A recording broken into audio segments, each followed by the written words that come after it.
This is Interpreting Wine host and founder Lawrence Francis, welcoming you to this, my Willamette Valley Winemaker Special. Across these 20 episodes recorded in quickfire fashion in January 2020, I got to meet a broad selection of people making wine in the region, both a variety of winemaking scale from the micro to the macro, and also different focuses that include different aging vessels, different grape varieties, sparkling wines, and of course different interpretations of Pinot. Episodes are going to be released in the order that they were recorded, so you'll get to be a virtual guest on the tour. 2 things you can do to help spread this series even further. One is to subscribe to the podcast if you haven't already, either where you're listening or on your favorite podcast platform. And the second, the one that's really going to help push this out there, is to head to interpretingwine.com/iTunes and leave a review letting me know what you think. A genuine, huge thank you in advance.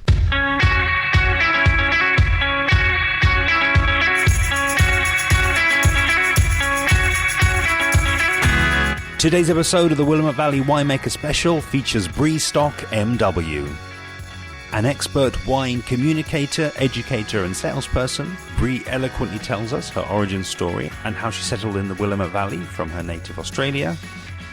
We hear about Bree's winemaking project in Oregon, and she brings in the cultural terroir of making wine in a particular region, and finishes with a look ahead for Willamette Valley wines in the open market, and how this might benefit from increased diversity. Enjoy. My journey in wine really began when I was a teenager and working in restaurants. I was very much the typical college student, second job, waiter with a corkscrew, actress with a corkscrew, rolling through, trying to get acting gigs and working in a restaurant and, going to college and doing all of those little odd jobs. And it was in that role where I sort of met one of my original mentors who became Canada's first MW. So I was living in Vancouver, BC at the time. But it was just the way that she approached the learning and the story of wine and built a wine list together. We would all sit down sort of family style and taste wines and have, wine producers come through and getting to know the world through a very intimate discussion with someone from, who's coming from a small town in Austria or, a small town in Germany. For me, being an Australian and how much we love to travel, it was the perfect alchemy for me, really.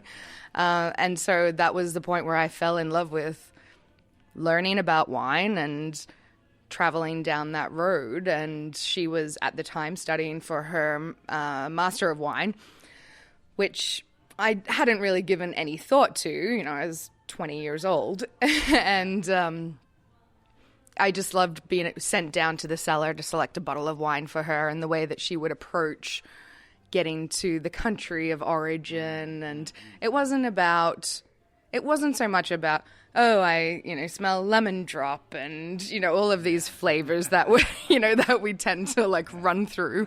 It was really about the terroir of the place, the climate, the impacts. Why is this wine vibrant and electric on my palate? Or why is this wine, very fleshy and mouth-filling?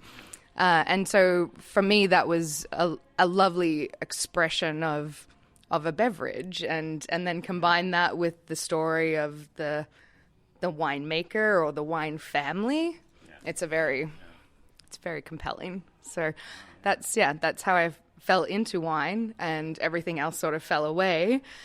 And I had a fairly diverse career, I guess you would say, in wine. I, worked as a sommelier and did my sommelier diploma, and then worked into the Wine and Spirit Education Trust programs. And at that point also traveled back to Australia where I had been raised.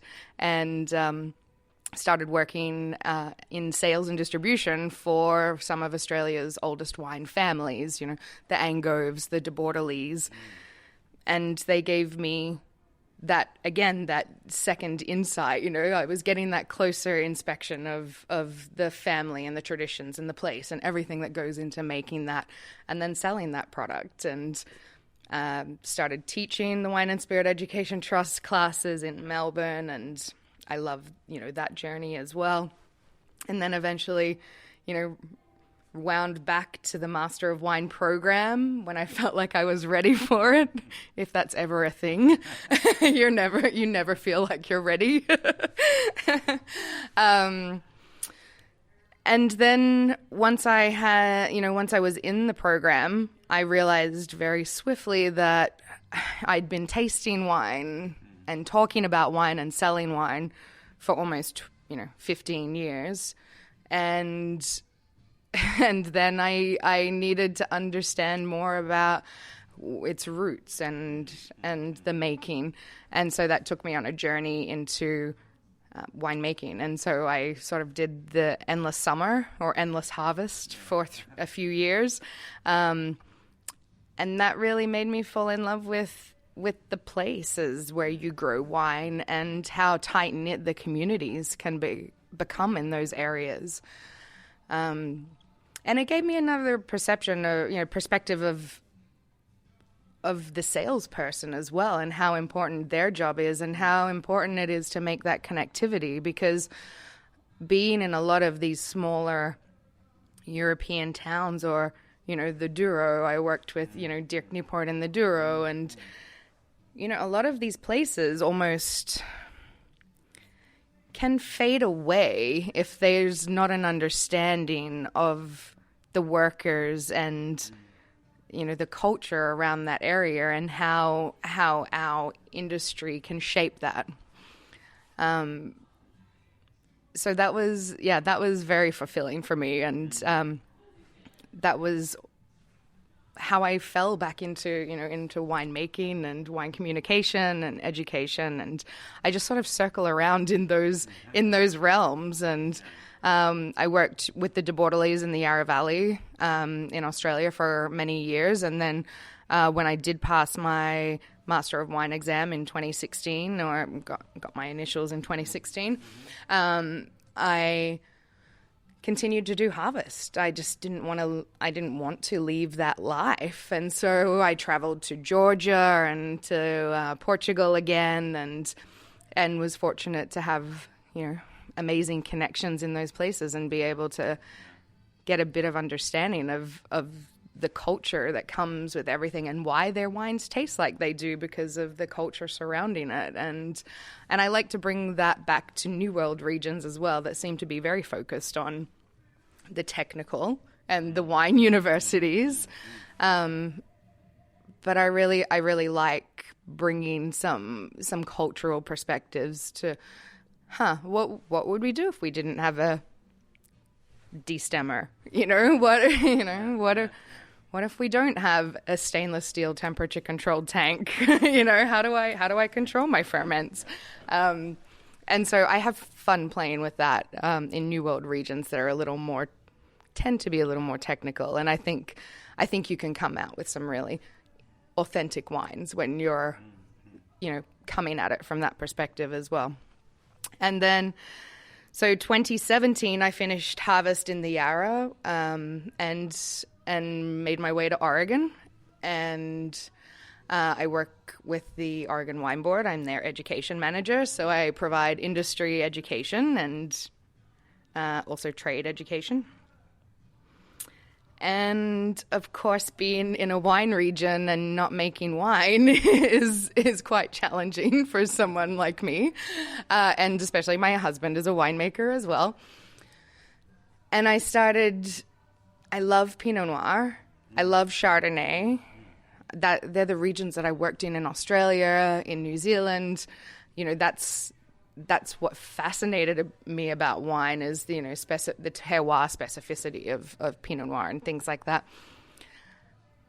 But living in a region that is primarily Pinot Noir, I wondered what else could be done as well. And that, that does fall in line with what my husband does also. But I also saw that there were sites that maybe the varieties didn't perform as they should, that were the traditional varieties of the region. And so my husband and I work with growers to try to find their places in their vineyards where there could be something else, or there could be a better expression coming from that piece of land, keeping them profitable, making our region a little more interesting to drink in, and also just experimenting and finding out what we can do here. I mean, the Willamette Valley is a stunningly beautiful place with varied terroirs, dozens of microclimates, and there's opportunity for so much diversity here. And so for me, that's what drives me. And also the sustainability of this place, whether that's the sustainability of the growers, of the communities that we're altering by being here and planting vineyards and bringing in, an alcoholic beverage and promoting that, and wine tourism. And yeah, really, really trying to have a discussion about what is sustainability from the ground up, and how can we do that. We're still primarily small farmers and producers in this region. The majority of our industry is under 10,000 case production, so we're very tiny producers, which is why our wines are so scarce around the world. And so we can still very much impact our place and not have to report to private equity firms or stock shareholders, and that gives us a lot of privilege, but it also means that we have a lot of opportunity to change a conversation. Absolutely fascinating, and again, and as I kind of I've kept saying really, and I'm really amazed at the eloquence of which people tell their stories down here. And I've got loads of sort of jump off points that I could ask you about, and we could, I'm sure, do like a 5-hour podcast. But unfortunately, neither of us has that luxury. Given that as I understand, you're pretty much full time with the Oregon Wine Board, full time in the winemaking. There's kind of a lot on your plate. I think what knowing you as much as I do, I think what would really be, the most interesting window really into more about you, and also as a window into the wider community, and again capturing this kind of moment in time in the state and in the region is to kind of just ask you to talk about your winemaking project, and talk about I guess the structure of it and the kind of the motivations behind that, because I think it would be really interesting to share, to hear you talk to, and then also I think in a lot of ways it shows people that are listening that may be thinking themselves about making wine that there's more than one way to skin a cat. You can come at that dream and that ambition from many different ways. So I think take us inside the project and kind of how that's evolved and what that looks like. Yeah, so obviously being in an amazing Pinot Noir region is a little intimidating to try to make your first Pinot Noir. But what I was really, fascinated about here is that there are so many hidden valleys and so many small producers or small growers, actually, that maybe don't have an outlet for all of their fruit, or so working with some of these growers to maybe identify pieces in their vineyard that don't perform as exceptionally as you would want for a grape variety that's as transparent as Pinot Noir is of sight. And so in order to keep these growers doing what they're doing, I really am fascinated about what else can grow here in this region. We are quite marginal, but there's a lot of, coming from Australia, I have a lot of different grape varieties that I'm used to playing with, and I've worked in, Portugal and Georgia and all over. So for me, I was interested in sort of mining the rare varieties that are around and available in the US and maybe some things that I've worked with in the past in other countries. And so my winemaking is really... My first wine that I made was actually a Pinot Noir and Pinot Gris co-ferment. And so that was using, the two varieties that are here. And again, it was just the expression that was coming off of the Pinot Noir wasn't quite what I what I felt it all could be. And I thought, well, how about, adding its stablemate, it's almost a field blend, and co-fermenting that with it. And having worked in Georgia, I was very comfortable with making skin-fermented white wines. And so I had everyone in the winery kind of looked at me like, I think you might find that the tannins are going to be a little bit rustic, or, I don't actually know what you're doing, with this concept. But I wanted to play with it, and it turned out to be a very savory, a vibrant wine, but lovely and savory and really expressive of a place, but not typical. And then working with other vineyard sites that are, in areas that maybe, aren't suited to Pinot Noir as well, and just also trying to explore what else could be. I now work with, and I want to preface this as I work with about less than 12 tons of fruit. So I'm very small production. But I work with 3 different clones of Cabernet Franc, Chenin Blanc, and a couple of different clones of Grenache. And I think it is possibly the only Grenache that's planted in the Willamette Valley. But for me, it's just about the possibilities of what could be here, and how do we keep this industry interesting and sustainable from a grower perspective.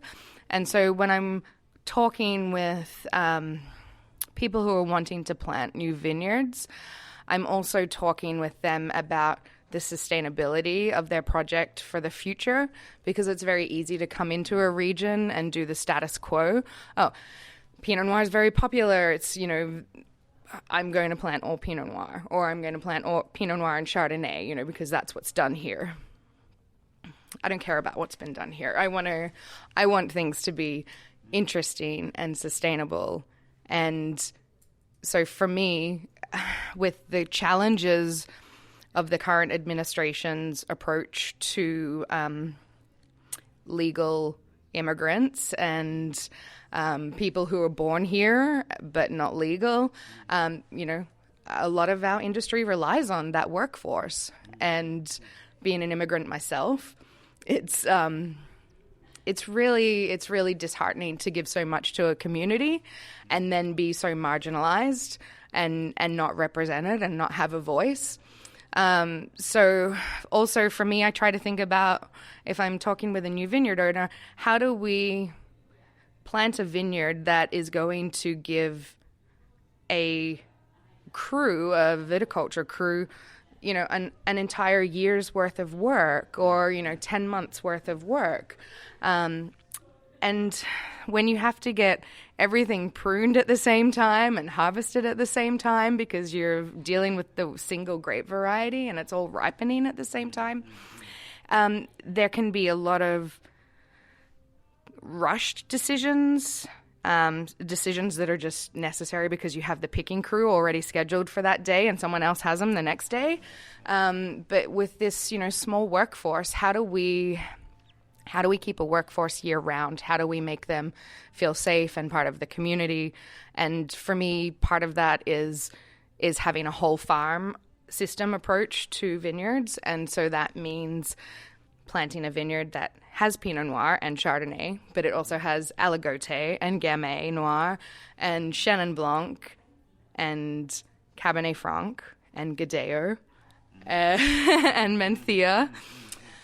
And all of these varieties that I fell in love with while I was selling wine, importing wine, making wine in other places that feel in many ways similar to this climate, but just haven't been given a chance to thrive here. And so that's what I did in 2019. I had some old vine Pinot Noir that was about 25 years old. It had been grafted over to Cabernet Franc a couple of years ago. And so I had that as an old vine or an old root expression of Pinot Noir. And the wines are definitely, the vines are balanced and they're at home, and the Cabernet Franc is definitely rounded and earthy and more, that solid red fruit component. And then I have, 3 clones that we're experimenting with that were picked a little, just early because the rains came. But they made a vibrant and delicious, Joven style, semi-carbonic, juicy, everyday quaffable drinking wine that I can enjoy, and people just enjoy. You don't have to think too much about it. You don't have to pay a whole lot for it, and you don't have to worry about, am I drinking this too early, or that type of thing. And then Grenache, that growing Grenache in the Willamette Valley is definitely on the edge, and it was a very early pick, but I was thinking, I'm just going to make a rosé. I guess I'll just make a rosé, right? Pink drinks are popular right now. Let's make a rosé. But it had so much flavor because we have these long days, these long UV days, and we have cool nights. But it had these vibrant blood orange expressions and, pepper and it was just a fabulous expression of Grenache that I haven't tasted anywhere before. It's not Priorat, it's not McLaren Vale. It's, it's distinctive to this place. And the beauty of all of this is that all of the varieties that I grew were picked weeks after Pinot Noir. So I didn't have that pressure of having to decide where my picking crews were going to go, and which blocks had to be picked for optimum quality, when we had a decent amount of rain in 2019. So, so what else can be done here is exciting to me. And how can it be made? I don't have to make it in a traditional manner either. I made my first wine in terracotta in amphora of Andrew Beckham's, It's just this ability that we have in the new world as well to play around. We don't have laws, we don't have regulations. Well, we have regulations, but, they're more for fraudulent. But, yeah, we don't have tradition and history that we get handcuffed by. So, yeah, my goal is how can I be the most sustainable, and that means being regenerative in the vineyard. I want to have animals in the vineyard. I don't want to be tilling. I want to have, the crews focused on vineyard vine management, not carbon release. So I'm conscious of that. And I want our farmers and our growers and our community to be a strong community. And if I can contribute to that, then I feel like I should be making wine. That's a privilege that I have, and we're privileged. We need to at least use our privilege in a manner that is helping our community and helping those who are important around us who maybe don't have that privilege.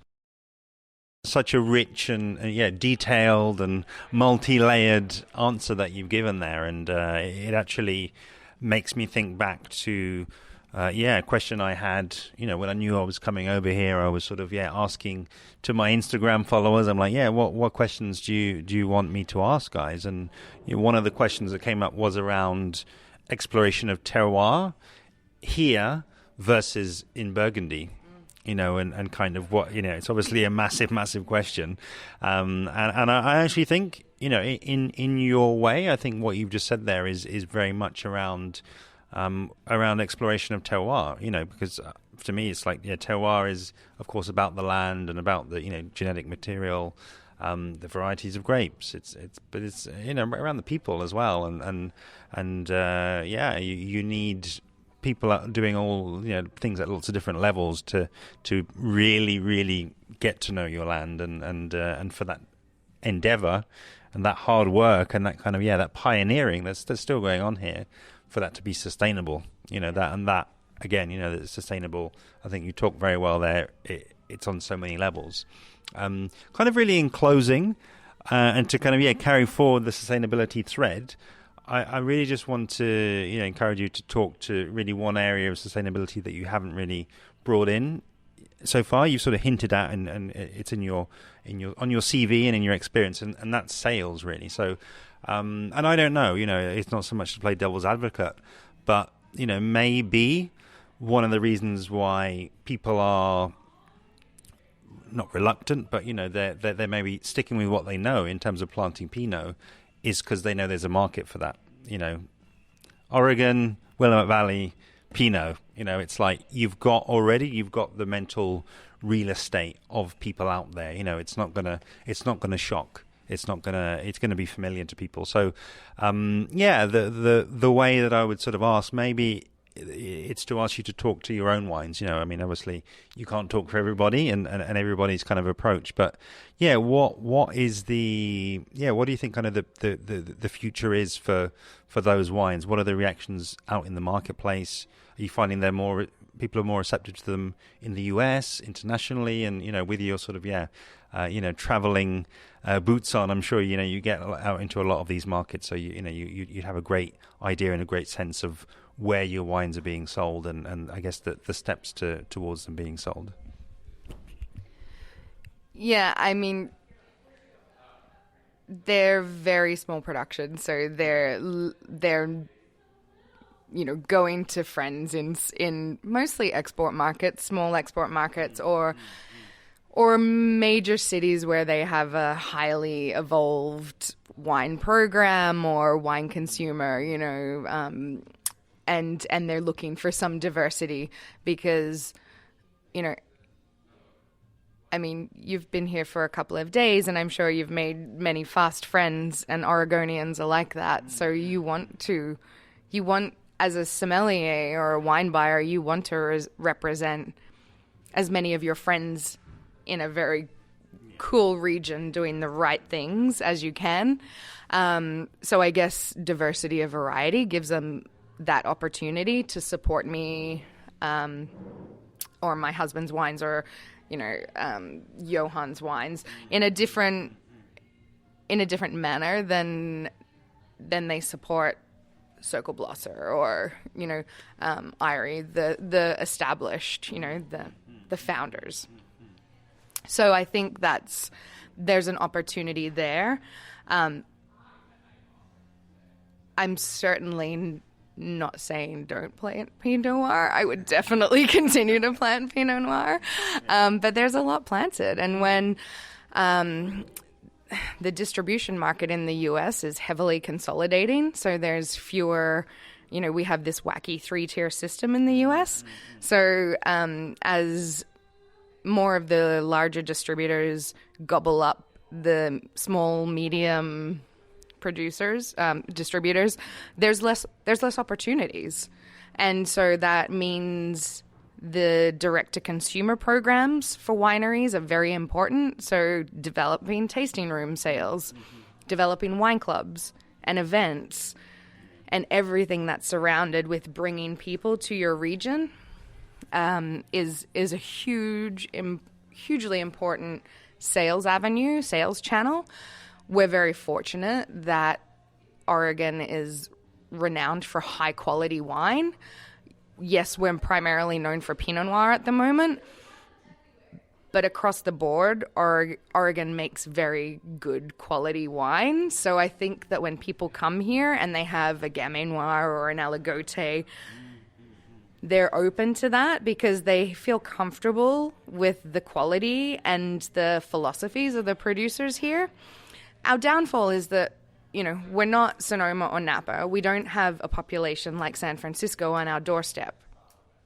So we do need to be creative about how we communicate with the marketplace.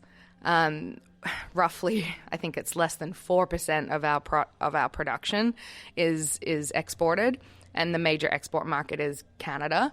And with their monopoly system and high taxes, they're definitely looking at a very limited price point for the wines that we make, and beyond that, it's niche markets in export. So the Nordic countries follow Oregon very fondly. So does Japan. And the UK does also. But as we discussed earlier, by the time the wines get to the UK, they're almost the same price as Burgundy. And that's a hard sell. That's a hard story to try to to discuss, especially when New Zealand and Australia and Chile all have subsidies going into these markets, and the US doesn't. So that's a whole. I mean, boy, we could talk about the challenges of sales and markets, but I think internationally we're established as high-quality Pinot Noir. We are trying to continue that conversation, but as it gets more play internationally, we're looking at the philosophies and the importance of what our producers do. Old vines, like small, the smaller nested AVAs, the importance of these older sites, and these regions that really do have great reputation. And so that really comes back to the Burgundian, profile of being from a named, known place. And you taste a Dundee Hills Pinot Noir, and you know that you're getting that silky mid-palate and all of that, raspberry cola, Pinot Noir flavor, red-fruited flavor. And you know that if you're getting an Eola Amity Hills, you're getting more impact from that very cold ocean current coming down the Van Duzer corridor, and you're getting tea leaf and structure and iodine. And so there's distinctiveness in these places being found, but they're only starting to be realized because we're a young industry, and our vines, our oldest vines are 55 years old, so it's, I think there's a lot more for Pinot Noir to step up into in the global context, even in the domestic context that we're not talking about yet. But I still think there's room for other varieties as well. And, this is a beautiful place to visit. The hospitality is outstanding. You're not crammed on freeways. You've got beautiful fresh air. It's not a monoculture of the vine like Burgundy is. There's forests. There's hazelnut orchards. There's berries. You can really get a sense of a community and a culture from visiting this place. And so I think also why what you do is so important as well is that bringing those stories to a greater audience, print media and things like that, you just don't have, it's a very focused market. So I'm optimistic for where Oregon's going. We've got a lot of land that can still be planted. We have a lot of production we don't have a lot of production. We're one of the smallest producers in the U.S. as a state, but we have very high quality, and I think that we're known for that, and so that brings confidence to the sommelier and to the consumer. So I think, there's a lot of joy that is going to be found in the future of Oregon wine, and a lot of diversity. Thank you so much, Bree. It was an absolute pleasure sitting down with you. As I'm sure you can tell, a massively passionate and eloquent wine professional whose wine I'm really looking forward to trying another time. Do see below for Bree's website, where you can find details of her services and also how to contact her. Next time on the podcast, Bree hands the storytelling baton over to Harry Peterson-Nedry and Win Peterson-Nedry. Now that episodes have reached a critical mass, I've created a special playlist that contains all of the episodes. So to see any that you might have missed, just head to interpretingwine.com/WVWA.